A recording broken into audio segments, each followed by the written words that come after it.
Velipoj, po me kushte shumë vështira, ai na siguroi një shtëpi, po atje edhe në atë kohë ka pas mashtrime. Domethënë, dikush pagoi atë kryetarin e këshillit e mori shtëpinë tonë me 2 dhoma një kuzhinë, ne na lan një dhomë e një kuzhinë. Po prapë ne na dukej mirëpoll, se të paktën ishim të vegjël, ishim mësu, s'kishim ma shumë as atje, shtëpi, as në salë. Sa veta ishit e kjo shtëpia një dhomë e kuzhinë? Një dhomë e një kuzhinë kemi qenë 5 fëmijë kur kemi ra, 5 djem, mas një vitit ka linë edhe një motër. Jemi ba 6 fëmijë, e nanë e ba 4 dhomë e një kuzhinë. Tani sa dhoma ke në Kanada? Po këtu kema 3 dhoma, jam vetëm me 2 djem, 3 dhoma e 2 banja. Kurse në Shkodër kemi ndërtu pallat, po thuaj se 4 katshe, edhe 3 vlleznin jetojnë aty, një vlla, një motër në Amerikë, kurse unë këtu jemi shpërndave si them na simpatia kur bjen ujku. Tani keni dhoma plot, po seni më bashk. Ju mungon shumë koha që ishit bashk në një dhomë. Na mungon. Po mirë, ky ujku që ju shpërndau, si ja vë emrin ti? Kush është ujku që ju shpërndau? Ujku që na shpërndau është regjimi, ikëm nga një regjim totalitar si që ishte regjimi Enver Hoxha, që kishim shumë të meta, po kishim edhe shumë të mira, se në atë fshat organizoj, për shembull, kishim nga 2-3 herë shfaqje, në vit kishim organizim neshje futbolli, neshje voleybolli me fshatrat e tjera, delshim në ekskursione, kishim edhe lodhje, po kishte edhe kënaqësi të mëdha. Në atë fshat vogël kishim vatër kulture, kishim shkollën, kishim qerdhen, kishim kopshtin, kishim mencën, kishim tepon e armatimit, bashin stërvitje, qetat vullnetare.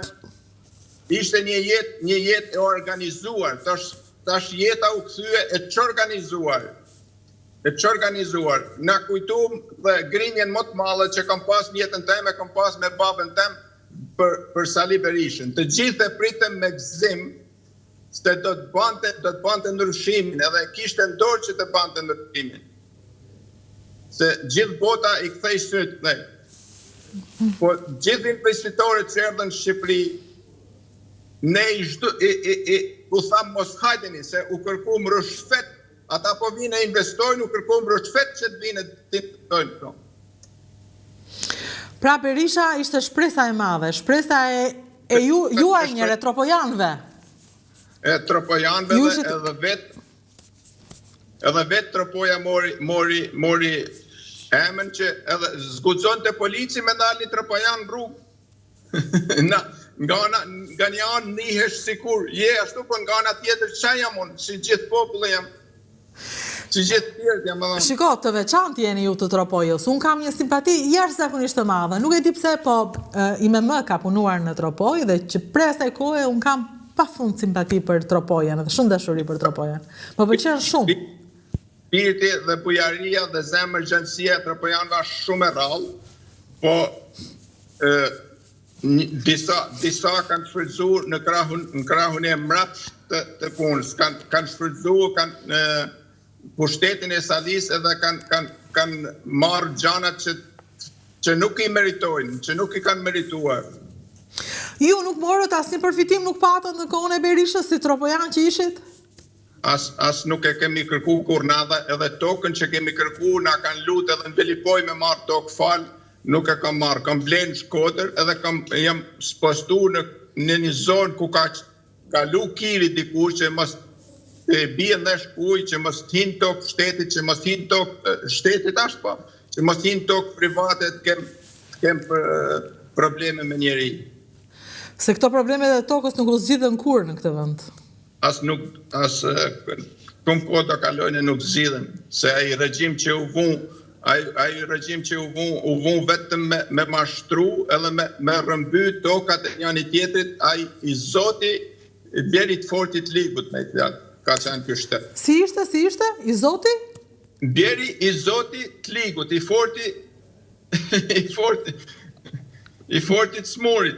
Kështu është ndërtuar në Shqipëri. Çfarë punë bëni ju? Çfarë punë bëni atë kohë në Shqipëri? Ti po e vetë se sa gjyqtar dolën skarta. Edhe sa janë prapë që të dalin skarta. Pra është futni edukat që nuk e ka pas shqiptari. Juve nuk po ju ecte jeta në Shqipëri, domethënë në Shkodër, mbasi Berisha vjen në pushtet, dhe vendosët të iknit. Jeta juaj nuk po ecte mirë. Vendosët të iknit. Ku, në Greqi? Në Greqi. Në Greqi. Në çfarë viti? Në Greqi jam largu në vitin 2000. Në 2000. Domethënë deri në 2000 ju keni qenë në Shqipëri. Deri në 2000 punonin vëllezërit në Greqi, se në Greqi dola në 92-shin ndajt aty vjetun. Pastaj u ktheva dhe punonin mas me erdhën vëllezërit, punonin vëllezërit, çonin lek edhe unë ndërtoja shtëpinë.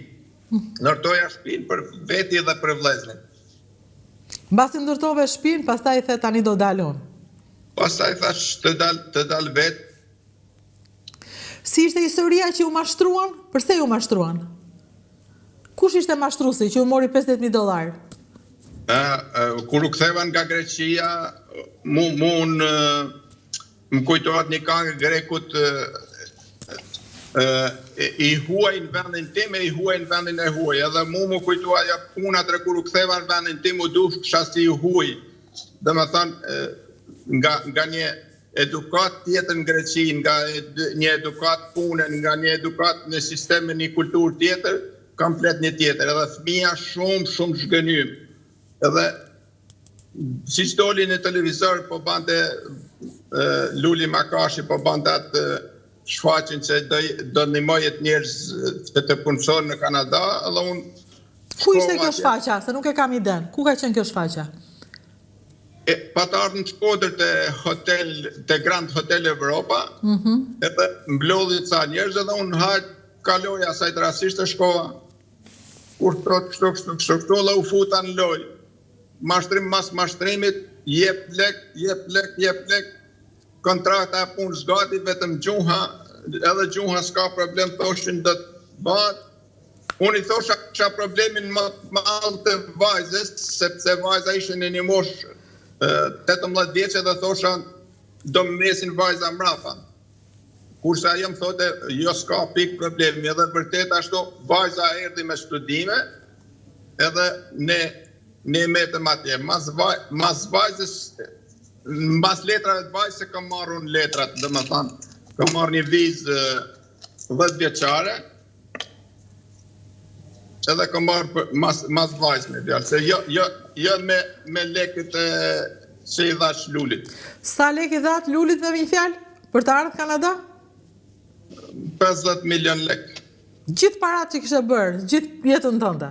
Po thuaj se gjithë parat që kisha bërë në Greqi.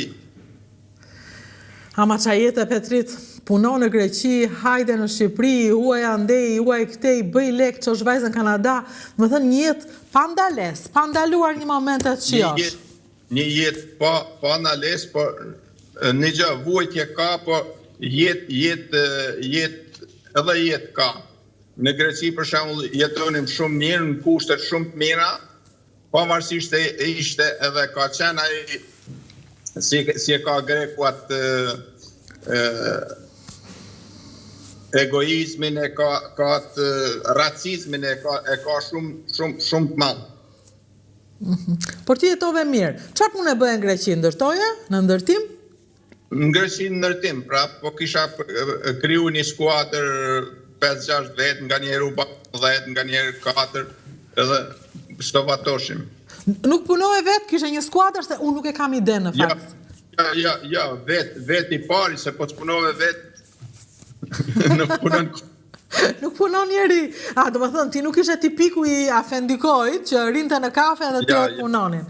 Jo. Vetë i pari. Po ku e kishe marrë këtë eksperiencën në ndërtimit, apo që ndërtove kullën tënde në Shkodër? Në ndërtim, unë marrova një shkollë ndërtimi në Shkodër, pavarësisht se ka dalë ma ndërtues vllai për shembull se sa unë, po ndërtimi mësot edhe duke punua, duke pa tjetër ka punon, edhe shqiptarët i kapin gjitha zanatet shumë shpejt.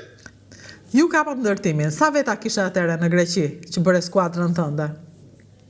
5 veta, në përgjithësi 5 veta kishim në grup. Dhe ja dilje, ja dole.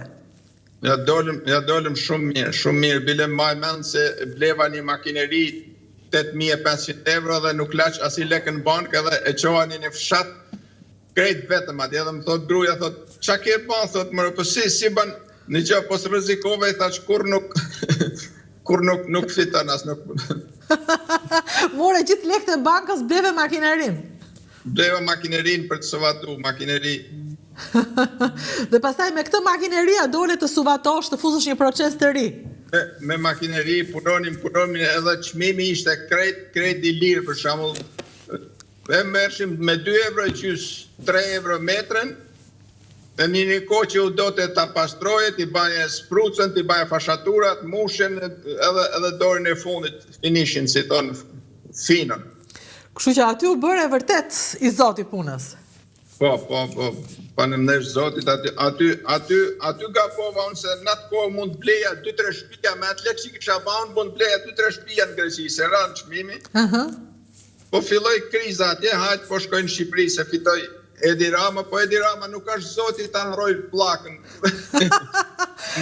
Do me thënë, e bukur, do me thënë, ti kishe para të blije në Greqi. Po flasim për krizën e 2008-ës? Kisha para të bleja 3 shtëpia, 4 në shtatë. Në atë kohë se ranë shtëpia dhen $3.000 një shtëpi e vogël, për shembull dhen 3.000 euro ka ranë nothing. Po flasim për çfarë viti? Për cilin vit po flasim? 2012. 2012, po, krizën tjetër, jo, po. Ndërkohë, ti dëgjon që Edi Rama fiton dhe vjen në Shqipëri me besimin që tani Shqipëria do ndryshoj me herë. Shqipëria do ndryshoj, por Shqipëria... Po pse? Unë nuk e kuptova. Ju edhe Tropojan po i majt. Tropojan i majt ishit ju, apo thjesht ishit zhgënjur nga Berisha? Si që historia politike juaj? Unë nuk kam qenë i djatë, unë thash më të malën grindje me babën tem kom ba për Sali Berishën, se në 92-shin të gjithë, po thuaj se 90% e popullit e donte. Edhe baba tha, një gjë më rëgjallë, tha. Aja vjen nga një fshat që gjyshit e ti kanë djekë kishën dhe fshati i ka hjek nga fshati dhe kanë ikë në zanë atje shpinë në Berisht Fuks. Ata tha, kur e mori pushtetin Sali Berisha, dy plesë të Mansil Zjakov stanë kështu, thanë. A një gjove se ku shipin kërët shtetit, po tha një gjova, tha. Një njeri që ka djeg kishën, ty tha nuk e lëshën, po a djeg 3 herë Shqipërinë, tha. Ashtë fatkesi për kombin tonë, tha se ka hip kë njerin pushtet. Njeriu familja e cili dogji kishën nuk e lëshon pa e djegur 3 herë. 3 herë Shqipëri, 2 herë ka djeg, ta shpresim 3-ën. Uroj ka mbaruar kohë e djegjeve në Shqipëri. Besoj se po se për shqiptarët, po mos ishte Amerika prap do ta djegte. Prap do ta djegte. Me syt nga Amerika. Po tani me babaj nuk pajtove për Berishën, ra dakord më pas babaj? Babaj ra dakord se mu mush edhe mu menja se kur hynë në punë ata që kishin vjellur, jo ata që ishin përsekutum nga fjala e gojës ose nga një veprim tjetër, po ata që vollën u futën në pushtet, atër fillova dhe unë të bajnë këthes, të bajnë hapat mrapat, të kontrolloj edhe e fjallët e babës. Kjo ishte që skapa unë. Dhe ishte babaj që e njifte Berishën, jo ju. Ju ishte të shpres. Edhe njerëzit e vjetër. Në qatë, më kalëson nga vjen nësë kemi parë kur nuk këthejmë kokën mrapa nga vinë. Duke ikur nga Berisha tani, të cilit ju e njohët më në fund edhe i dha të drejt babajt. Kjo shpresa ju e nga Rama, pse kishit ju shpres të Rama? Apo kishit shpres që një njëri tani t'ja dali për Shqipërinë, do më kishit nevoj që dikush t'ja dilte për irë Shqipërisë? Apo kishit në njohë me Ramën? Si që historia që ju besonit ke Rama? Besonim se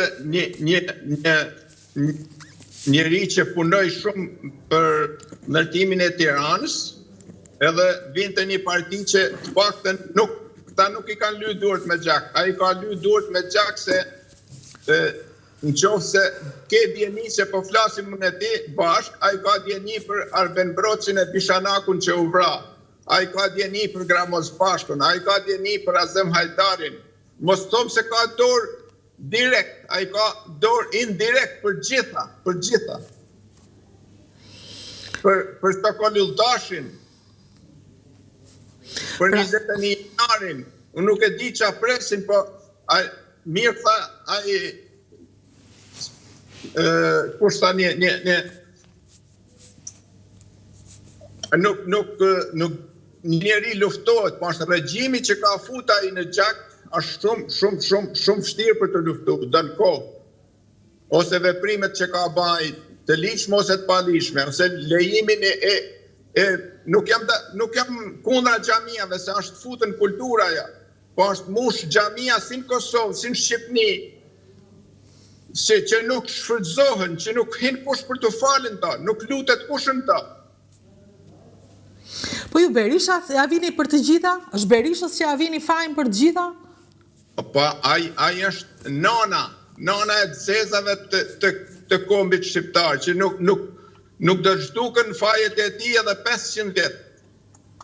Ai po të kishte zgjat sa turku, se boll po zgjat, ai ka ba makes se turku Shqipërisë, po ta llogaritish me kohën, edhe me jetëgjatësinë I ka ba makes se turku Shqipërisë. Ndërkohë ju e ndiqni politikën e Shqipërisë me sa duket, edhe tani, tërkohës. Do ditë pra lajmet e misionin se si tash dham shpirti për vendin tanë, ku shefrinin edhe forca, energjia, gjithë energjia e një shtetit është rinia. Ajo po shfrytëzohet në gjithë botën, po në Shqipnia. Nuk po shfrytëzohet sepse po ikën. Të rinj kanë ikur. Po ikën pra politika e djallëzuar, politika e fliqur e Shqipërisë, që nuk zhduket ajo politikë dënë vite për të zhduket. Sa është fut thellën në gjak.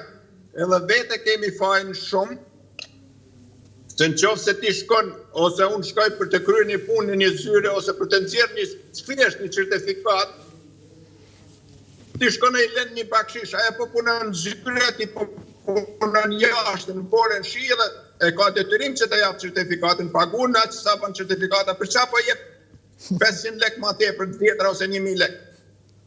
Na kemi mbarë në gjak si popull këtë, kja shumë gabim. Në Kanada, kur erdhët, ishte e vështirë?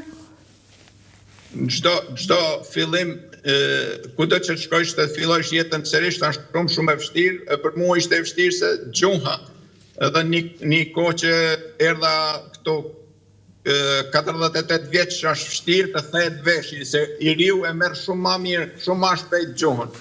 Do me thënë, 48